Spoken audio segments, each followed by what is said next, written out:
রাত পর্যন্ত আমি খেতে পাইনি। সবাই খেতে পায়। হ্যাঁ, সবাই তো খেতে পায়, তাহলে আমি কেন পাবো না? সেদিন মধ্যরাতে আমি আকাশে মুখ তুলে চেয়ে বলেছিলাম, নেমে আয় শালা। পরের দিন সরস্বতী পুজো।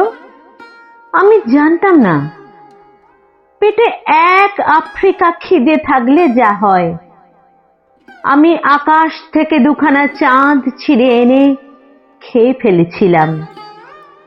পরের দিন সকালবেলা সরস্বতীর সামনে দাঁড়িয়ে বলেছিলাম, মা, মা আমাকে খেতে দে, আমি বিদ্যে চাই না, আমাকে খেতে দে, আমাকে খেতে দে মা, আমি বিদ্যে চাই না।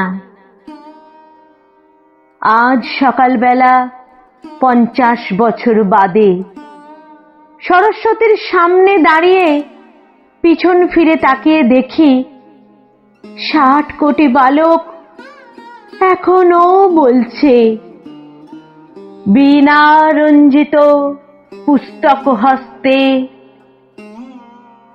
মা আমাকে খেতে দে, মা আমাকে খেতে দে, আমাকে খেতে দে মা, আমি বিদ্যে চাই না, আমি বিদ্যে চাই না মা, আমাকে খেতে দে মা, আমাকে খেতে দে।